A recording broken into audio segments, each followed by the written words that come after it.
Hi, everybody. Leanne and Stephanie here from the Healing Studio. Happy Hi, New Year. Happy New Year. All right, it's 2025. We're here to give you our forecast of what is on the radar for us as energy healers during this time period. Uh, Yeah. I've personally been going through pretty intense times myself, so I'm going to try to not let that cloud my judgment as to what I tell you I can see for the collective. But Stephanie, I'm going to let you start. What are you noticing? Well, things are just wonky and chaotic. Mhm. For instance, last week I had a client no show, but then, a few minutes later, and I was here all set up, so he just didn't show up. But a few minutes later, I had somebody call in a panic and say, I need to get in as soon as possible. And I'm like, can you come now? And then, like, the whole thing was, and then that same day, somebody had a 90-minute gift certificate and only scheduled themselves 60 minutes. So it was kind of like a very wonky day. And I'm noticing that that's just kind of par for the course right now. Like things are just a little bit stirred up and chaotic, and the pets are being crazy and weird, and they have no idea what's going on. And I went into the Akashic Records today and I said, what is in the highest and best benefit for everybody to know right now? And they said that what feels like chaos to us is just part of the divine rhythm. It's part of the divine shift. And we're in resistance to it. So when we need to let go of control and surrender, we're still trying to control. And so that's causing disruptions, and that's causing like internal chaos within us where we're experiencing the chaos instead of just like flowing with the rhythm of like, this client wasn't supposed to come in today, this client was supposed to come in, and it's take that on a really big scale. Like things we think are supposed to happen aren't happening, and things that we don't even know are going to happen are coming in. And so that's what they want us to do, is just surrender and kind of that like, oh, so this is what we're doing today. Yeah, going with the flow is like going to be really important. When I one thing I've noticed is the guides are doing something. They're like upgrading or something. I don't. They're busy doing something other than just guiding us. Which for me, I mean, I talk to them all the time, so I'm a little bit like, hello, hello, are we okay? I've also during this time period gotten some new guides, which has been interesting. But I definitely also am getting the message like, don't stop and look too closely at anything right now. It's almost Mhm. like if you were like running through the airport, or you were going really fast down a road and there was something coming behind you. You can't stop and like look at the flowers on the side of the road, or you just got to go. And that's kind of what the messages have been, is like, just go. Don't look, don't stop. Yes, we know that's weird. Yes, we know that's weird. Yes, we know that this doesn't make any sense and you want to know why that's happening, but it's not going to be time for that right now. So it's really interesting to just kind of see how the momentum is super fast and going. Well, and another thing they said is that as like deliberate manifestors and creators, and that we're putting a lot of control in, like, I want to see the world this way, so I'm going to put all my energy into it this way. And they said, like, let go of control, because you're not the manifestor, you're not the creator. It's source, it's the divine that's the creator and the manifestor. You're just putting yourself in alignment with what's already there. Right. So release control, put yourself into an alignment by just keeping the calm within yourself and kind of radiating that calm so it affects everybody around you with that, like, well, maybe I can't change the weirdness that, the client who didn't show up, but I can put myself in such a state of calm, like not leaving angrily, but staying so that somebody else can come in and bring that up on a much bigger scale. Well, and I'm also noticing, besides just like going with the flow and all of that, that there is some really old past stuff trying to clear. Like I'm seeing people kind of almost revisiting like the hardest parts of their childhood or their life, almost like in a trauma response, but to try and really flush something out. It's like almost like one last time you get to look at this and then you're done with it. You can't do it Well, anymore. you know what that reminds me of? You keep talking about, well, the analogy you keep using is like, don't bring the old furniture into your new house. Mhm. And when you sell a house that you've been living in for, 20 years, the last thing you do is go through and deep clean every room. Mhm. You clean the oven and you clean the baseboards and you wipe the ceilings down and you do stuff that you don't normally do. And that's what it feels like, is that final deep cleaning of the old stuff, the cleaning you don't normally do, like in the closet, way up in the corner of the closet. Yeah. That's if you're a nice person and you clean up for the next people. Not everybody does that. Right. But no, I totally agree that this is like that deep cleaning time period. And it, we when we're looking into what we're trying to really get cleared out, it's for our benefit too. I mean, we don't want to bring it forward. It's not, it's really not going to serve us, and we need the kind of fresh, clear energy. Um, and I know I've been saying for a while that, things are chaotic or they're gonna, whatever. I mean, we are in a 9-year, which that means that we're like at the end of the change. We're like at the beginning of the end kind of thing, like really shifting that energy up. I keep thinking, oh well, okay, maybe 2024 will be calm, maybe 2025 will be calm. But I don't know that the name of the game at this point is calmness. I think it's more like you said, like going with it, floating, riding the tide, being able to recognize that we're in a massive amount of change, and we as humans don't always love change. We want to know what's gonna happen, tell Mhm. us we don't love the unknown, so we're like, "What's this mean? How's this gonna go?" And it's like, Right. "You don't get to know yet."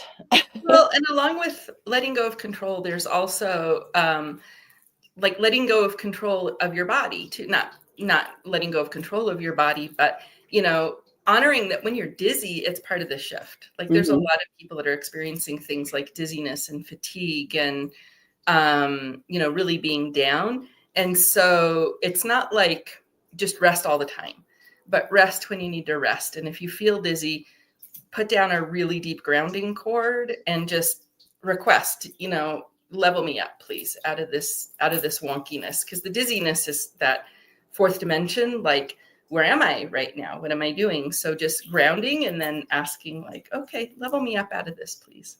Yes, yes. Well, that's interesting that you're mentioning physical symptoms, because the physical symptoms of change. I'm also hearing a lot of people talk about their dreams being really messy, or their sleep being kind of wobbly. I'm hearing people getting visitors from in their dreams, so people that that have passed on, or sometimes they don't even know who they are. They're just kind of like they just can feel that there's something visiting them that's there. And I feel like that's also part of the reassurance, even though, it may feel a little weird and woo-woo to have something like visiting you while you're sleeping. But I think it's this reassurance of like, we're here with you, we're watching what's happening. We know that you're, maybe feeling a little uneasy. We've talked a lot about you and I, and on this, we've talked a lot about intentionally coming here during this time period when we knew it was going to be really wobbly. Yes. Um, and there's going to be opportunities for us to completely redefine things, because it's gonna be so different. I One of the things that, I also have been hearing from the guides is that our technology is going to, like, advance like boom, and I think that there's something there that's maybe been sitting dormant, like, we already had the knowledge, we just haven't been able to access it, and all of a sudden, it's just like, "Okay, it's accessed." So I don't know. I don't know exactly what that means yet. I like the message. I'm ready to know what that means. Especially when it relates to things like health, or how we kind of go about, managing our resources and that kind of thing.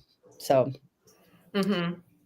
And um, I would love to reiterate too, like, people right now want to really change the world. There's a lot of like, there's so much happening. How do we do it? And we go from feeling like really powerful, like I can do this, to feeling really helpless, like I did this and it didn't do anything.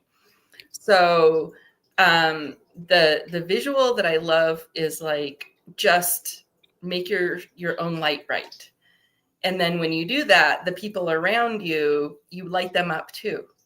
And then they light the people around them up. So just focus on yourself and lighting yourself up, and knowing that that's affecting everyone around you.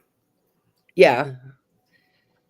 Well, and I think with that also being as real as you can, like not like, I mean, there were times in our cultural realms where being put together, being what what people want you to be was the prize, right? But I Yeah. don't think that that's true right now. I don't think people want the facades. I think everybody's really hoping for the realness, the authenticness that says, yeah, I'm having a hard time too, and this is what I'm doing about it, or, that kind of thing, not just all.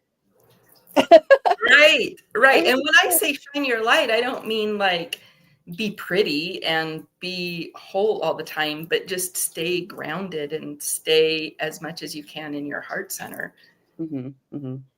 Well, and I think that remembering to do that even just on our own behalf, like the inner world, it's Yes. I mean, I don't know. I've definitely, I mean, personally, definitely been feeling like I'm on some sort of purge, some sort of healing journey that's requiring me to just like completely go in deep and just be like done with a lot of things. And And I um mean, I just went through that on a literal scale where I basically got sick December 3rd, and I'm just finally coming out of it with, a severe respiratory infection with fatigue that was so bad. Like, I haven't been that sick in a decade. And I just kept, I was like doing all the things, but my body was just like, nah, this is what we're doing today. yeah, we are down for the count right now. Right? It was just a clearing. It was just like, get ready for stuff coming in. And the way to do it is to cough it all out, literally. Well, and you guys, whatever your ailments become, they do have metaphorical roots as well. So, if you can look at the patterns of if you are experiencing illness or you're experiencing um, physical discomfort or issues, look to what that part that's dysfunctioning does for you, because that really might be what you're experiencing. Like, for example, if she brings up the respiratory lungs, like being able to catch your breath, feel like you can't catch your breath when things are going so fast, or when things are going, Right. like really having issues with, like, if there's a lot of sore throat things going around, like that could be that you're maybe feeling like you're trying to get your voice heard, but you can't, those kinds of things too. So I Yeah. think And that lungs can also be old grief when it grief, gets real deep in the lungs. And that's what I was feeling, is it's that old grief coming up. And I think a lot of people are experiencing that right now. yeah, yeah. Well, and I think if you listen to your body, I always say the body is the big toddler of the energetic systems, because when Right. it's upset, it wants what it wants when it wants it, and it's gonna get loud, and it's gonna get uncomfortable, and it's gonna tell you what it needs. But many times the root is not physical. Many times the root is Right. mental or emotional, or something that cause the vulnerability in the physical, and the physical's the one expressing the vulnerability, Mhm. basically. And sometimes it's even spiritual, where we're going through a spiritual upgrade and all we want to do is sleep and we have no idea why. And then we go through a day or two where we just, if we do that and just do the deeply rest, then suddenly we're like, oh, and here's a whole bunch of downloads from the guides. Yeah. Yeah, the downloads right now, they're woof. If you guys don't know what a download is, basically what we're dealing with is like you just all of a sudden get all this information, or all of this energetic knowledge that you didn't have 5 minutes ago or whatever, and it a lot of times is coming to you when you're sleeping, or right in between that phase. Like if you're a meditator, sometimes the download will come when you're like meditating, or right before you're coming out of the meditation, that kind of stuff. Mhm. So, yeah, there's definitely a lot of downloads right now, and I think that's all because we can't, we're this change we're in, we need to change. Our physical form, our mental form, all that needs to Mhm. upgrade, so We need all the information we can get. all the information we can get. Ah. All right. Well, is there anything else you want to add before we conclude our forecast? No, just stay in love. Just stay in divine love. Just remember that's the cure for everything. Love. All we need is love. Da, da, da, da, da. That's All it. right, you guys, go be amazing. Thanks for hanging out with us. Bye.